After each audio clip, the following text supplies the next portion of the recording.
Provision relating to audit committee. देखते हैं, इसमें हमारा सेक्शन एप्लीकेबल होता है 177, that is the constitution of audit committee, where a company is required to constitute an audit committee under which section? Under section 177. All appointments including the filing of a casual vacancy of an auditor under this section shall be made after taking into the account the recommendation of such committee. So, सबसे पहले आपके mind में question आया होगा कि audit committee आखिर क्या चीज है, राइट? हम क्या समझते हैं ऑडिट कमेटी का मतलब क्या है? सो कमेटी का मतलब क्या होता है? कमेटी का मतलब होता है समिति, जो समिति टाइप बन जाती है, ग्रुप लाइक काइंड ऑफ, ठीक है? सो सबसे पहले हम जानते हैं कि ऑडिट कमेटी कॉन्स्टिट्यूट करने के लिए कंपनी के लिए क्या क्या मैंडेटरी है, ठीक है? कंपनीज में क्या क्या मैंडेटरी है? सो फर्स्ट हम देखते हैं लिस्टेड पब्लिक कंपनी, ठीक है? देन सेकेंड है आपकी all public company with paid up capital of 10 crore और मोर। थर्ड है आपका all public companies having turnover of 100 crore rupees और मोर। देन आपका फोर्थ पॉइंट है all public companies having in aggregate outstanding loans. क्या क्या आएगा एग्रीगेट में? फर्स्ट है आपका आउटस्टैंडिंग लोन और बोरिंग्स, देन डिबेंचर, देन आपके आते हैं deposit, that is exceeding 50 crore rupees और मोर, राइट? सो ये जितनी भी कंपनीज हैं, इन सभी कंपनीज में ऑडिटर को अपॉइंट करने के लिए या कोई भी कैजुअल एक वैकेंसी को फिल करने के लिए ऑडिट कमेटी ही ऑडिटर रेकमेंड करेगी, राइट? तो हमने पहले चीज क्या देखी कि भाई जो ऑडिट कमेटी है कहाँ कहाँ पे मैंडेटरी है, किन किन कंपनीज में, तो 4 के 4 हमने देखे पॉइंट्स कहाँ कहाँ पर है, ठीक है? सो अब आगे देखते हैं, डिक्टेशन लेते हैं। Well a company is required to constitute an audit committee under section 177, all appointments including the filing of a casual vacancy of an auditor under this section shall be made after taking into account the recommendations of such committee. It is important to know that in addition to listed public companies, following cases of companies shall constitute an audit committee. First is all public companies with the paid up capital of 10 crore rupees or more. हम mark कर लेंगे 10 crore rupees or more. Then second is all public companies having turnover 100 crore rupees or more. इसमें हम लोग mark कर लेंगे 100 करोड़ और more. आप फर्स्ट में पब्लिक कंपनी भी हाईलाइट करते चलिए, राइट? देन हमारा थर्ड पॉइंट आता है all public companies having in aggregate outstanding loan or borrowing or debentures और डिपॉजिट एक्सीडिंग 50 करोड़ रुपीस और मोर। इसको अंडरलाइन कर लेंगे हम लोग 50 करोड़ रुपीस और मोर। सो अब हम बात करेंगे मैनर और प्रोसीजर के, किसके लिए? For selection and appointment of auditor. So following is the procedure of selection and appointment of an auditor. बात करते हैं इस पे, जो ऑडिटर कंपनी अपॉइंट किया जाएगा, ठीक है, उसका सिलेक्शन आके हमें करना कैसे है, ठीक है? कौन रिकमेंड करेगा, ठीक है, और कौन अप्रूव करेगा ऑडिटर का सिलेक्शन के लिए, राइट? सो अब आप लोगों को क्या करना है, अब आप लोग पहले से ही पढ़ चुके हैं कि अगर कंपनी में ऑडिट कमेटी फॉर्म करने की रिक्वायरमेंट है तो ऑडिट कमेटी ही रिकमेंड करेगी, ठीक है? क्या करेगी?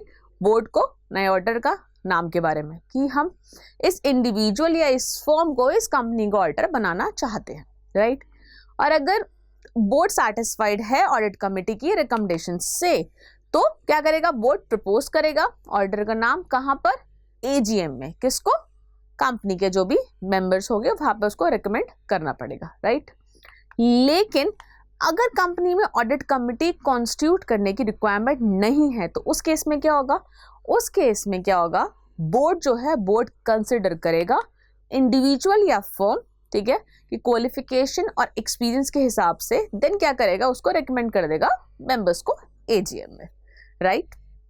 देन आती है हमारी नेक्स्ट बात कि अगर एक ऑडिटर को, ठीक है, अपॉइंट करते वक्त क्या ध्यान रखना है कि ऑडिट कमेटी या बोर्ड को क्या करना है, चेक करना है कि कहीं प्रपोज ऑडिटर के अगेंस्ट कोर्ट में या आईसीए के पास कोई प्रोफेशनल मैटर तो नहीं है या कोई लीगल प्रोसीडिंग्स, कोई पेंडिंग वेंडिंग तो नहीं है। तो ये रिस्पॉन्सिबिलिटी किसकी है, ऑडिट कमेटी की या बोर्ड की। जब आप कोई भी किसी भी उसको रेकमेंड कर रहे हो एज एन ऑडिटर, तो हमें ये चेक करना है, राइट। सो नेक्स्ट पॉइंट है, अगर बोर्ड या ऑडिट कमेटी ऑडिटर से अगर किसी भी इंफॉर्मेशन की मांग करती है, मांग कर सकती है अगर उन्हें लगता है कि वो उनके लिए ज़रूरी है, राइट। नेक्स्ट बात क्या आती है आपकी, अब अगर बोर्ड ऑडिट कमेटी की रिकमेंडेशन से सेटिस्फाइड नहीं है तो उस सिचुएशन में जो बोर्ड है वो ऑडिट कमेटी को प्रपोज्ड ऑडिटर के नाम रेफर बैक करेगा, ठीक है, उसको क्या करेंगे, रिकंसिडरेशन किया जाएगा, रिकंसिडर किया जाएगा और लिख कर देगा कि आपने क्या रीजंस थे कि बोर्ड को ऑडिट कमेटी के रिकमेंडेशन से एग्री नहीं कर रहा है, ठीक।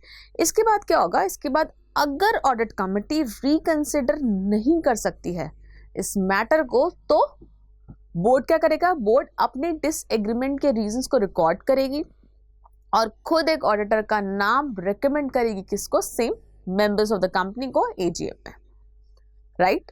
सो अगर एजीएम में जो भी ऑडिटर अपॉइंट होगा वो उस एजीएम से 6th एजीएम तक ही ऑफिस होल्ड करेगा, दैट मीन्स 5 साल, राइट।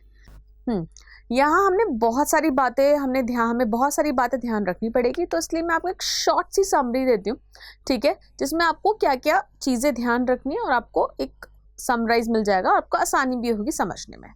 अगर कंपनी में ऑडिट कमेटी नहीं है उस सिचुएशन में, तो बोर्ड इंडिविजुअल या फर्म को रेकमेंड करेगा एजीएम में, ठीक है, जो कि ड्यूली क्वालिफाइड होना चाहिए ऑडिटर बनने के लिए, ठीक है। लेकिन अगर कंपनी में ऑडिट कमेटी है तो सिचुएशन में ऑडिट कमेटी ही क्वालिफाइड इंडिविजुअल या फर्म का नाम क्या करेगी, बोर्ड को रेकमेंड करेगी। अगर बोर्ड सेटिस्फाइड है देन अच्छी बात है, वेल एंड गुड है। बोर्ड क्या करेगा, बोर्ड प्रपोज करेगा ऑडिटर का नाम और आगे मेंबर्स को बता देगा एजीएम में, ठीक है, तो उसको वो रेकमेंड करना पड़ेगा। लेकिन अगर बोर्ड सेटिस्फाइड नहीं है किससे, ऑडिट कमेटी की रिकमेंडेशन से, तो उस सिचुएशन में क्या होगा, तो बोर्ड क्या करेगा, बोर्ड प्रपोज करेगा ऑडिटर का नाम, ठीक है, रेफर बैक करेगा, क्या कि भाई रीजंस देगा, ठीक है, कि बोर्ड की रीजंस देगा कि भाई क्यों सेटिस्फाइड नहीं है ऑडिट कमेटी की रिकमेंडेशन से, ठीक है। अगर ऑडिट कमेटी रिकंसिडर नहीं करती है किस चीज को, प्रपोज ऑडिटर को, तो नाम, तो उस सिचुएशन में क्या होगा, नाम चेंज नहीं कर सकते, तो बोर्ड एजीएम में क्या करेगा, ऑडिटर का नाम रेकमेंड करेगा विद द रीजन कि वो ऑडिट कमेटी के रिकमेंडेशन से क्यों डिसएग्री करता है, राइट। सो फटाफट डिक्टेशन ले लेते हैं हम लोग। Manners and procedure of selection and appointment of auditors. First is, in case of a company that is required to constitute an audit committee under section 177, section 177, the committee, and in cases where such a committee is not required to be constituted, the board shall take into consideration the qualifications and experience of the individual or the firm proposed to be considered for appointment as auditor, and whether such qualifications and experience are commensurate with the size and requirements of the company. It may be noted that while considering the appointment, the audit committee or the board, as the case may be, shall have regard to any order or pending proceeding relating to professional matters of conduct against the proposed auditor before the Institute of Chartered Accountants of India or any competent authority or any court. Second point is the audit committee or the board, as the case may be, may call for such other information from the proposed auditor as it may deem fit. Third point is where a company is required to constitute the audit committee, the committee shall recommend the name of an individual or a firm as auditor to the board for consideration, and in other cases the board shall consider and recommend an individual or a firm as auditor to the members in the annual general meeting for appointment. Fourth is if the board agrees with the recommendations of the audit committee, it shall further recommend the appointment of an individual or a firm as auditor to the members in the annual general meeting. Fifth point is if the board disagree with the recommendations of the audit committee, it shall refer back the recommendations to the committee for reconsideration, the citing reasons for such disagreement.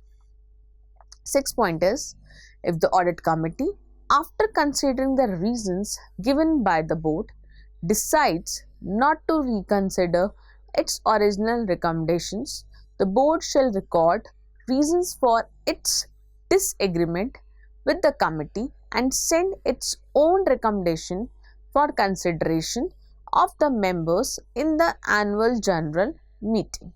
And if the boards agree with the recommendations of the audit committee, it shall place the matter for consideration by members in the annual general meeting.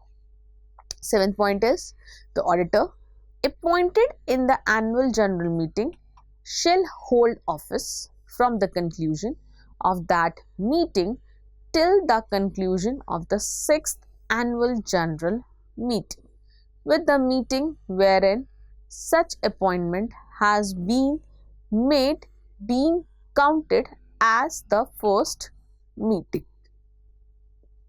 So as far as concept 1 हम लोगों ने कर लिया है.